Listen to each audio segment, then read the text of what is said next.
Всем привет! Это Михаил, и я захватил канал Луи. Сегодня у нас очень интересное видео. Сегодня мы с вами будем делиться опытом, что делать вот с этим. Соответственно, с пластиком можно сделать два основных момента. Вы можете его покрасить, либо обклеить пленкой. Здесь у вас, как всегда, два пути. Если у вас есть деньги, мало свободного времени, вы просто отвозите это специально обученным людям, даете им кучу денег, они за вас красят и обклеивают пленку. Все. Ставьте лайк, подписывайтесь, бейте в колокольчик. Но, если у вас не так много денег, вы хотите делать все своими руками, готовы к трудностям, вы можете сделать самостоятельно. Первый и сложный путь – это покрасить. Чтобы покрасить пластик, вам потребуется шлейф-машинка, либо болгарка, либо еще что-то, чем-то вы сможете его зачистить. Зачистить надо максимально, потому что вот эта вот красочка, тут уже лак есть свой. Вам надо максимально все это зачистить до пластика, для того, чтобы она была матовой. Если вы ее плохо зачистите, уже, скорее всего, что-то пойдет не так. Поэтому вы сначала все это зачищаете красивенько. Потом покупаете грунтовочку. Грунтовочку лучше покупать серенькую. На серенькую кладется любой цвет. Покупайте грунтовочку и из баллончика медленно, тонкими слоями. Ну как на баллончике будет написано. Вы тонкими, аккуратными слоями накладываете эту грунтовочку. Причем максимально. Вот представьте, какой вы из баллончика можете нанести тонкий слой, надо еще тоньше. Особенно первый. То есть иногда бывает, когда вы краской, либо грунтовкой начинаете красить, она начинает прям блестеть. Так красиво блестеть, вам кажется, что все красиво. Нет, вы перелили краску, ее поднять можно после этого. Поэтому тонкими слоями, где-то 2-3 слоя грунтовочки нанесли. У вас красивый серый пластик, вы его оставили на сутки сушить. Да, не забыть перед этим обезжирить обязательно. Дальше. Вы пришли, еще раз все обезжирили. Уже берете красочку, которую вы купили, которую вам хотелось красивую. И опять также тонкими слоями. Где-нибудь тоже порядка 3, иногда 4, но максимально тонкими слоями наносите все, оставляете сушить. У вас ее поднимает, потому что черт его знает, что пошло не так. Ты приходишь в мой дом и просишь рассказать тебе, как красить пластик, но делаешь это без уважения. Итак, чтобы покрасить вот этот чудесный пластик, нам потребуется наждак. Если вы ищете сложные пути, покупайте наждак.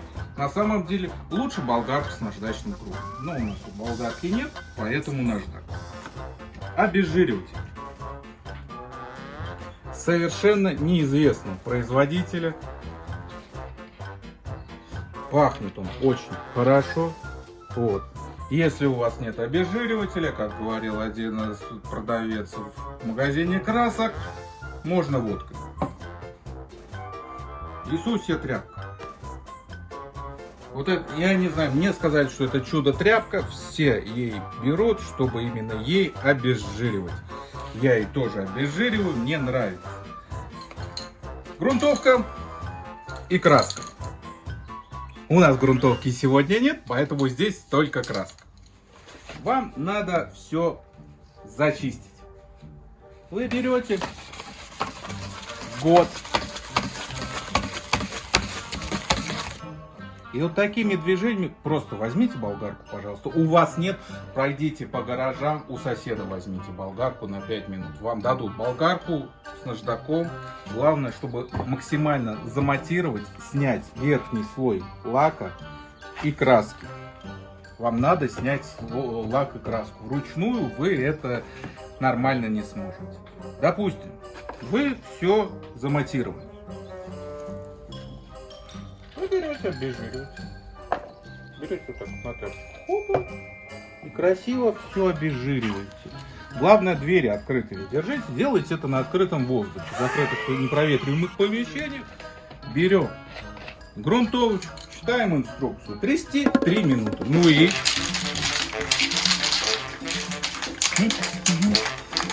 Можно из маски.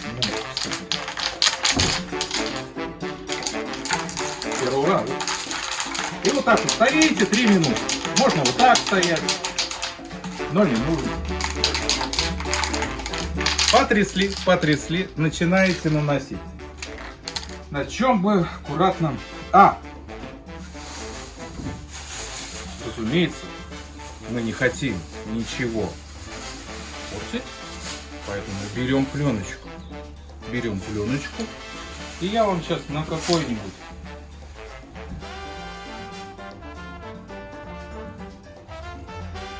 на этих 50 рублях примерно покажем вам, как аккуратно наносить краску. Мы потрясли, ознакомились с инструкцией внимательно и тонкими слоями. Что такое тонкий слой?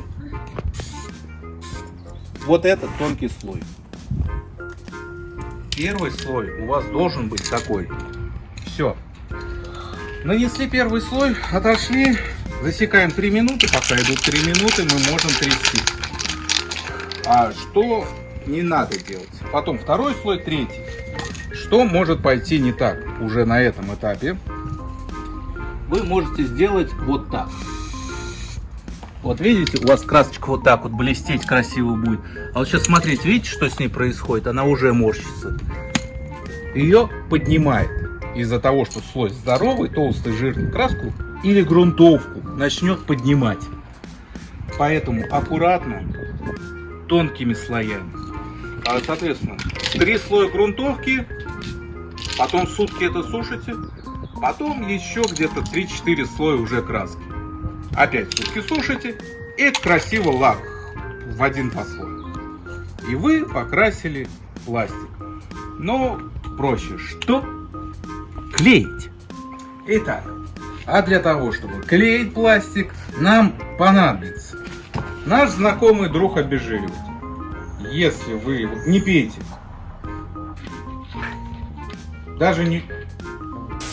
Опять-таки, хорошо проветриваемое помещение. К обезжиривателю всегда идет чудо-тряпка. Вот наша чудо-тряпка. Дальше. Ракель. Именно специальный. Ищите шпатель для пленок. Он мягенький. Он гнется. Здесь у него вообще мягкая баха.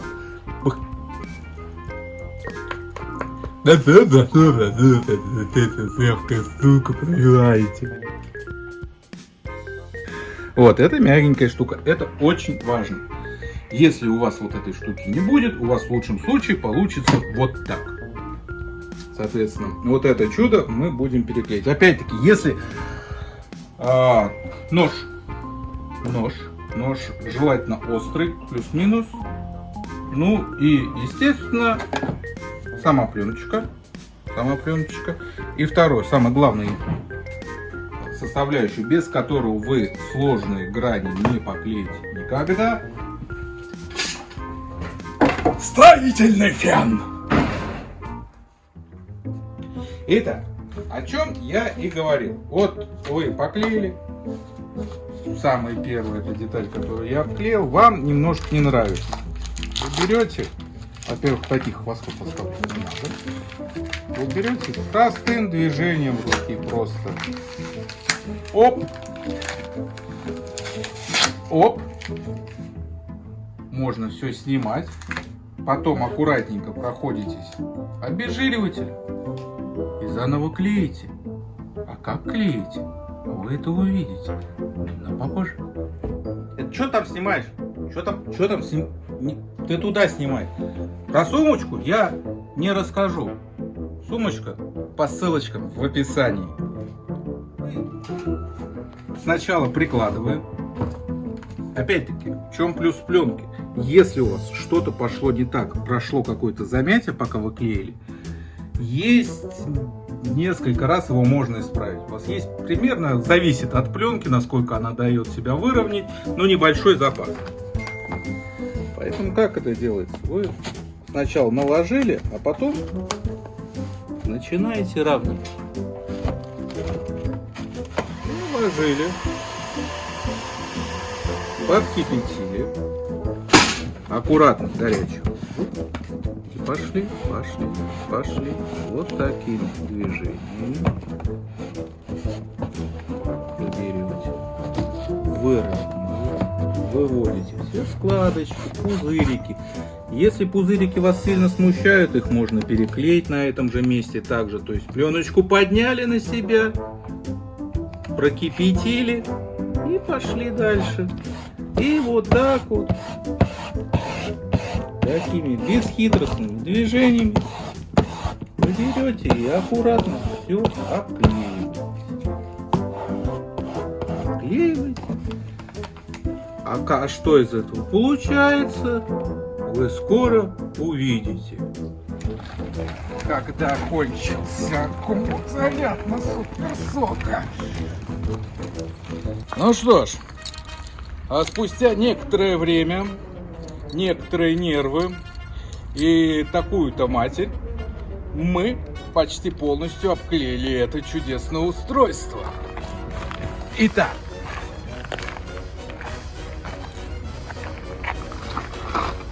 кроме этого, можем немножечко, опять-таки, вот наши новые модные красные кожаные, почти кожаные боковины. Они такие же кожаные, как эти кофры. У нас там в комментариях спрашивали про кофры. Нас спрашивали в комментариях про кофры? Спрашивали. Итак, вот. Кофры совсем известного китайского магазина. А сделаны они из кожи натурального дермантина. Вот. Как говорится, ни одна корова при их изготовлении не пострадала. Кофры довольно-таки вместительные. Сюда можно уместить 3 литровых бутылки с разливным крафтовым пивом или 4 банки. Опять-таки, нас в комментариях спрашивали, а как мы их крепим? Есть два способа основных. Первый, который я до этого использовал.